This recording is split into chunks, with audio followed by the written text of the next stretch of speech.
My gasoline buggy was the first and for a long time the only automobile in Detroit. It was considered to be something of a nuisance, for it made a racket and it scared horses. Also, it blocked traffic, for if I stopped my machine anywhere in town a crowd was around it before I could start up again. If I left it alone, even for a minute, some inquisitive person always tried to run it. Finally, I had to carry a chain and chain it to a lamp post whenever I left it anywhere. And then there was trouble with the police. I do not know why, for my impression is that there were no speed limit laws in those days. Anyway, I had to get a special permit from the mayor, and thus for a time enjoyed the distinction of being the only licensed chauffeur in America. I ran that machine about 1,000 miles through 1895 and 1896, and then sold it to Charles Ainsley of Detroit for $200. That was my first sale. I had built the car not only to sell, but to experiment with. I wanted to start another car. Ainsley wanted to buy. I could use the money, and we had no trouble in agreeing upon a price. It was not at all my idea to make cars in any such pretty fashion. I was looking ahead to production, but before that could come, I had to have something to produce. It does not pay to hurry. I started a second car in 1896. It was much like the first but a little lighter. It also had the belt drive which I did not give up until some time later. The belts were all right excepting in hot weather. That is why I later adopted gears. I learned a great deal from that car. Others in this country and abroad were building cars by that time, and in 1895 I heard that a Benz car from Germany was on exhibition in Macy's store in New York. I traveled down to look at it, but it had no features that seemed worth while. It also had the belt drive, and it was much heavier than my car. I was working for lightness. The foreign makers have never seemed to appreciate what lightweight means. I built 3 cars in all in my home shop, and all of them ran for years in Detroit. I still have the first car. I brought it back a few years later from a man to whom Mr. Ainsley had sold it. I paid $100 for it. During all this time I kept my position with the electric company and gradually advanced to chief engineer at a salary of $125 a month. But my gas engine experiments were no more popular with the president of the company than my first mechanical leanings were with my father. It was not that my employer objected to experiments, only to experiments with a gas engine. I can still hear him say, "Electricity, yes, that's the coming thing, but gas, no." He had ample grounds for his skepticism. To use the mildest terms, practically no one had the remotest notion of the future of the internal combustion engine, while we were just on the edge of the great electrical development. As with every comparatively new idea, electricity was expected to do much more than we even now have any indication that it can do. I did not see the use of experimenting with electricity for my purposes. A road car could not run on a trolley even if trolley wires had been less expensive. No storage battery was in sight of a weight that was practical. An electrical car had of necessity to be limited in radius and to contain a large amount of motive machinery in proportion to the power exerted. That is not to say that I held or now hold electricity cheaply. We have not yet begun to use electricity. But it has its place, and the internal combustion engine has its place. Neither can substitute for the other, which is exceedingly fortunate. I have the dynamo that I first had charge of at the Detroit Edison Company. When I started our Canadian plant, I bought it from an office building to which it had been sold by the electric company, had it revamped a little, and for several years it gave excellent service in the Canadian plant. When we had to build a new power plant, owing to the increase in business, I had the old motor taken out to my museum, a room out at Dearborn that holds a great number of my mechanical treasures. The Edison Company offered me the general superintendency of the company, but only on condition that I would give up my gas engine and devote myself to something really useful. I had to choose between my job and my automobile. I chose the automobile, or rather I gave up the job. There was really nothing in the way of a choice, for already I knew that the car was bound to be a success. I quit my job on August 15, 1899, and went into the automobile business. It might be thought something of a step, for I had no personal funds. What money was left over from living was all used in experimenting. But my wife agreed that the automobile could not be given up, that we had to make or break. There was no demand for automobiles. There never is for a new article. They were accepted in much the fashion as was more recently the airplane. At first the horseless carriage was considered merely a freak notion, and many wise people explained with particularity why it could never be more than a toy.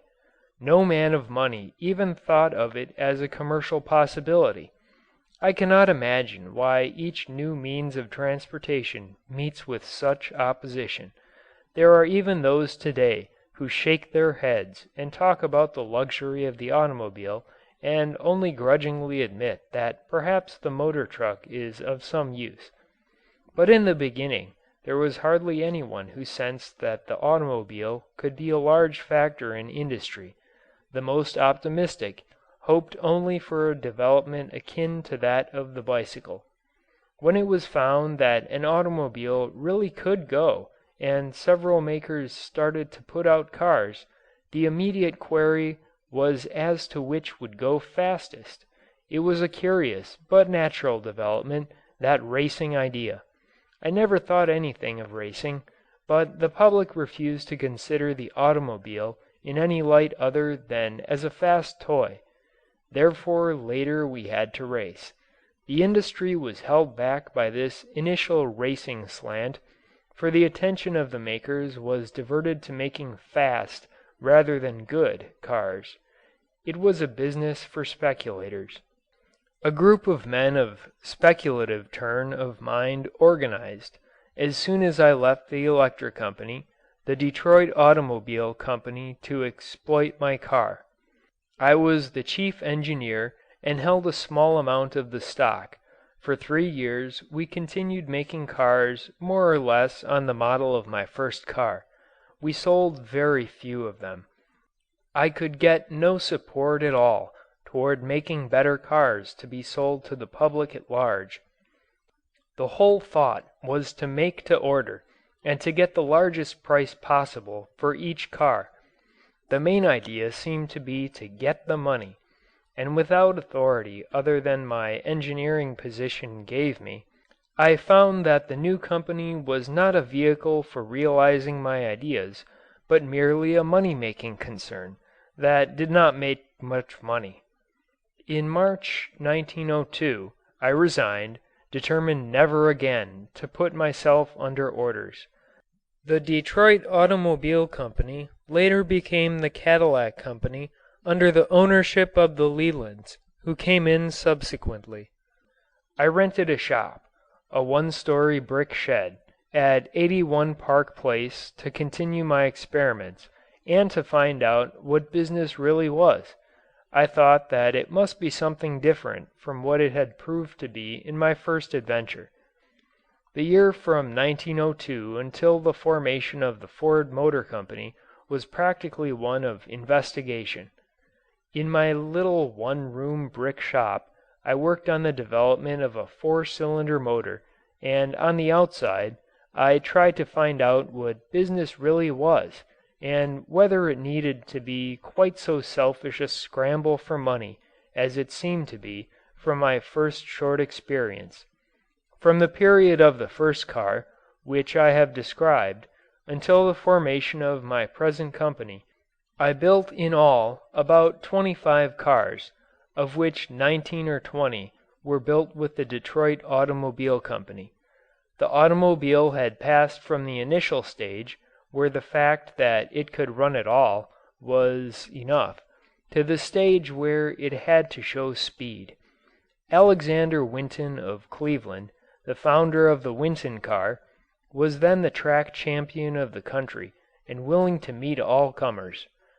I designed a two-cylinder enclosed engine of a more compact type than I had before used, fitted it to a skeleton chassis, found that I could make speed, and arranged a race with Winton.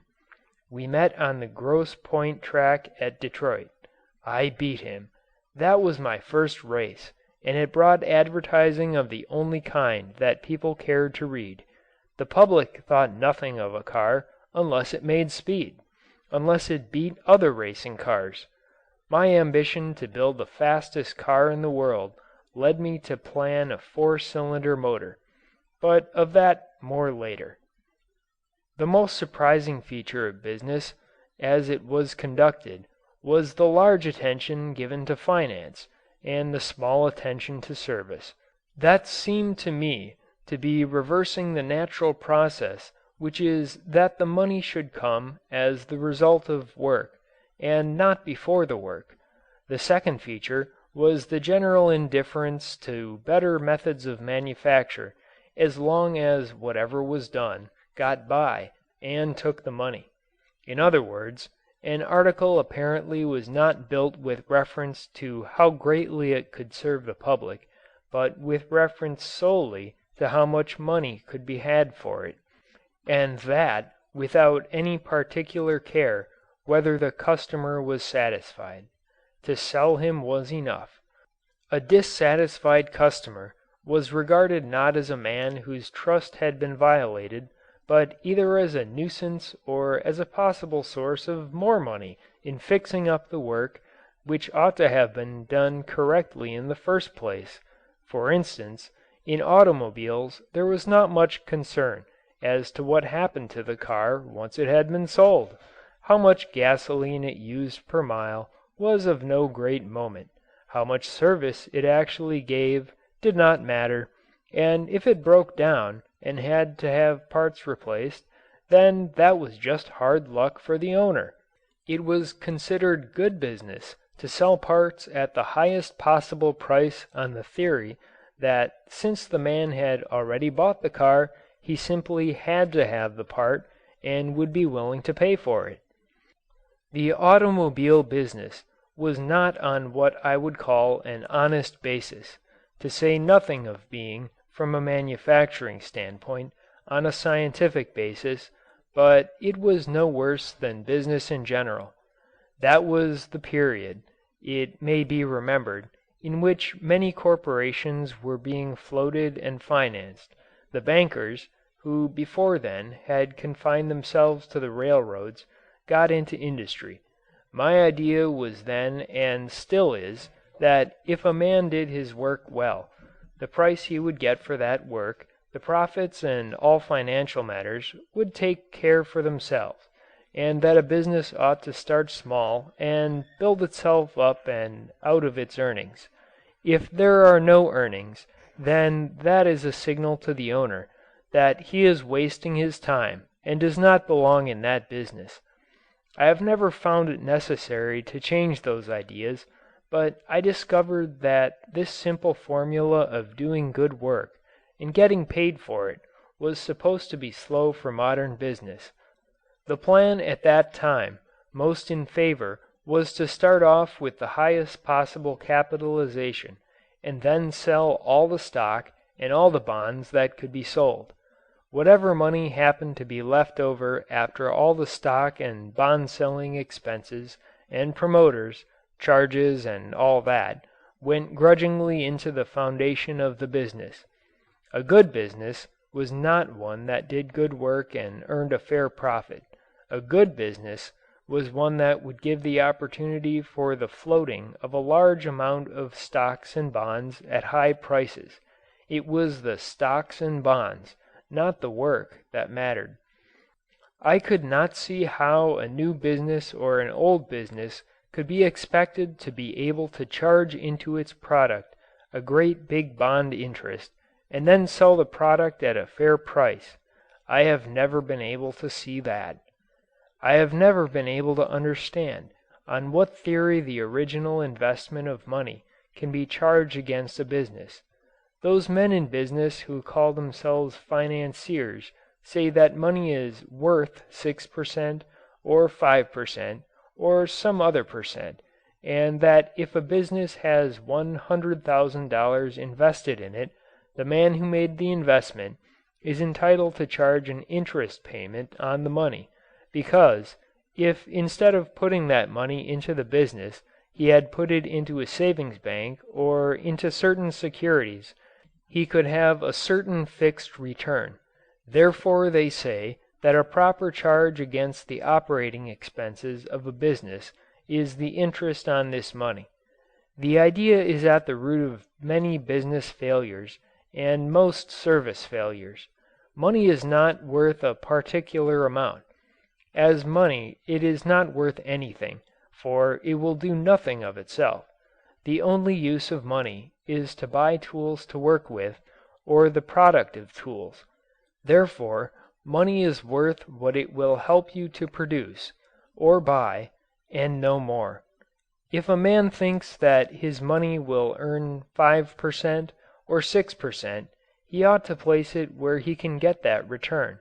But money placed in a business is not a charge on the business, or rather, should not be.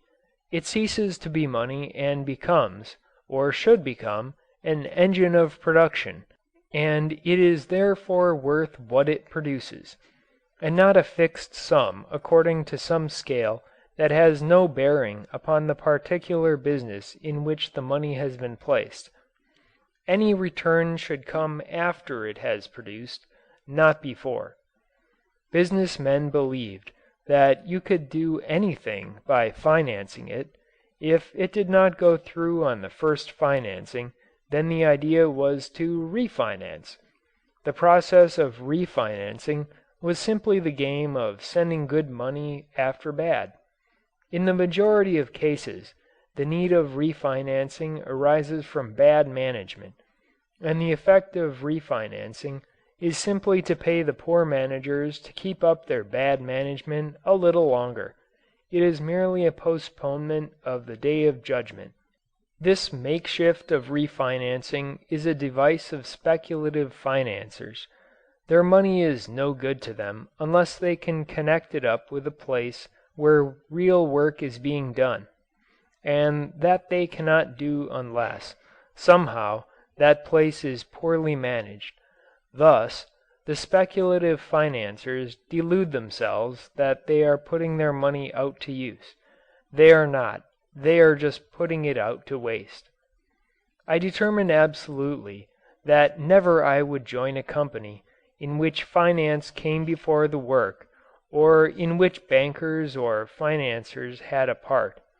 And further that, if there were no way to get started in the kind of business that I thought could be managed in the interest of the public, then I simply would not get started at all. From my own short experience, together with what I saw going on around me, was quite enough proof that business as a mere money-making game was not worth giving much thought to, and was distinctly no place for a man who wanted to accomplish anything. Also, it did not seem to me to be the way to make money. I have yet to have it demonstrated that it is the way. For the only foundation of real business is service. A manufacturer is not through with his customer when a sale is completed. He has then only started with his customer. In the case of an automobile, the sale of a machine is only something in the nature of an introduction. If the machine does not give service, then it is better for the manufacturer if he never had the introduction, for he will have the worst of all advertisements, a dissatisfied customer. There was something more than a tendency in the early days of the automobile to regard the selling of a machine as the real accomplishment, and that thereafter it did not matter what happened to the buyer. That is the short-sighted salesman, on commission attitude. If a salesman is paid only for what he sells, it is not to be expected that he is going to exert any great effort on a customer out of whom no more commissions is to be made. And it is right on this point that we later made the greatest selling argument for the Ford. The price and the quality of the car would undoubtedly have made a market, and a large market. We went beyond that. A man who bought one of our cars was in my opinion entitled to continuous use of that car, and therefore if he had a breakdown of any kind, it was our duty to see that his machine was put into shape again at the earliest possible moment. In the success of the Ford car, the early provision of service was an outstanding element. Most of the expensive cars of that period were ill provided with service stations. If your car broke down, you had to depend on the local repairman, when you were entitled to depend upon the manufacturer. If the local repairman were a four-handed sort of a person, keeping on hand a good stock of parts, although on many of the cars the parts were not interchangeable, the owner was lucky. But if the repairman were a shiftless person with an adequate knowledge of automobiles and an inordinate desire to make a good thing out of every car that came into his place for repairs, then even a slight breakdown meant weeks of laying up and a whopping big repair bill that had to be paid before the car could be taken away. The repairmen were for a time the largest menace to the automobile industry. Even as late as 1910 and 1911, the owner of an automobile was regarded as essentially a rich man whose money ought to be taken away from him. We met that situation squarely, and at the very beginning. We would not have our distribution blocked by stupid, greedy men. That is getting some years ahead of the story, but it is control by finance that breaks up service, because it looks to the immediate dollar. If the first consideration is to earn a certain amount of money, then, unless by some stroke of luck matters are going especially well and there is a surplus over for service so that the operating men may have a chance, future business has to be sacrificed for the dollar of today. And also I noticed a tendency among many men in business to feel that their lot was hard. They worked against a day when they might retire and live on an income, get out of the strife. Life to them was a battle to be ended as soon as possible. That was another point I could not understand, for as I reasoned, life is not a battle, except with our own tendency to sag with the downpull of getting settled. If to petrify is success, all one has to do is to humor the lazy side of the mind. But if to grow is success, then one must wake up anew every morning and keep awake all day. I saw great businesses become but the ghost of a name because someone thought they could be managed just as they were always managed, and though the management may have been most excellent in its day, its excellence consisted in its alertness to its day and not in slavish following of its yesterdays. Life, as I see it, is not a location, but a journey. Even the man who most feels himself settled is not settled. He is probably sagging back. Everything is in flux, and was meant to be. Life flows. We may live at the same number of the street, but it is never the same man who lives there. and out of the delusion that life is a battle that may be lost by a false move grows, I have noticed, a great love for regularity. Men fall into the half alive habit. Seldom does the cobbler take up with the new-fangled way of soling shoes, and seldom does the artisan willingly take up with new methods in his trade. Habit conduces to a certain inertia, and any disturbance of it affects the mind like trouble. It will be recalled that when a study was made of shop methods, so that the workmen might be taught to produce with less useless motion and fatigue, it was most opposed by the workmen themselves. Though they suspected that it was simply a game to get more out of them, what most irked them was that it interfered with the well-worn grooves in which they had become accustomed to move. Business men go down with their businesses because they like the old way so well they cannot bring themselves to change. One sees them all about, men who do not know that yesterday is past, and who woke up this morning with their last year's ideas. It could almost be written down as a formula that when a man begins to think that he has at last found his method, he had better begin a most searching examination of himself to see whether some part of his brain has not gone to sleep. There is a subtle danger in a man thinking that he is fixed for life. It indicates that the next jolt of the wheel of progress is going to fling him off. There is also the great fear of being thought a fool. So many men are afraid of being considered fools. I grant that public opinion is a powerful police influence for those who need it. Perhaps it is true that the majority of men need the restraint of public opinion. Public opinion may keep a man better than he would otherwise be, if not better morally, at least better as far as his social desirability is concerned. But it is not a bad thing to be a fool for righteousness' sake. The best of it is that such fools usually live long enough to prove that they were not fools, or the work they have begun lives long enough to prove that they were not foolish. The money influence, the pressing to make a profit on an investment, and its consequent neglect of or skimping of work and hence of service showed itself to me in many ways. It seemed to be at the bottom of most troubles. It was the cause of low wages, for without well-directed work high wages cannot be paid. And if the whole attention is not given to the work, it cannot be well directed. Most men want to be free to work.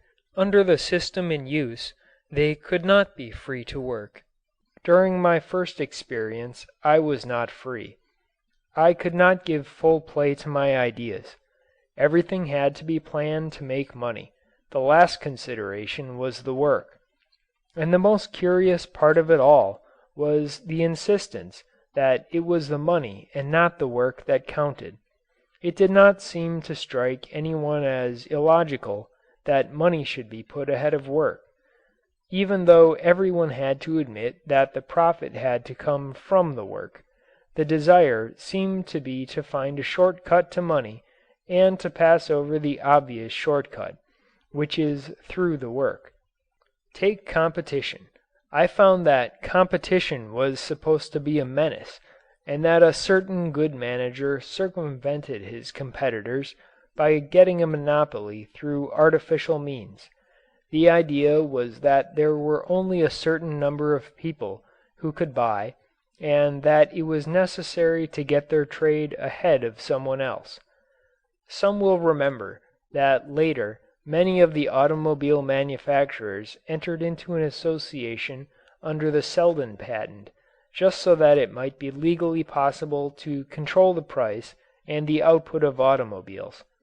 They had the same idea that so many trades unions have, the ridiculous notion that more profit can be had doing less work than more. The plan, I believe, is a very antiquated one. I could not see then and am still unable to see that there is not always enough for the man who does his work. Time spent in fighting competition is wasted. It had better be spent in doing the work.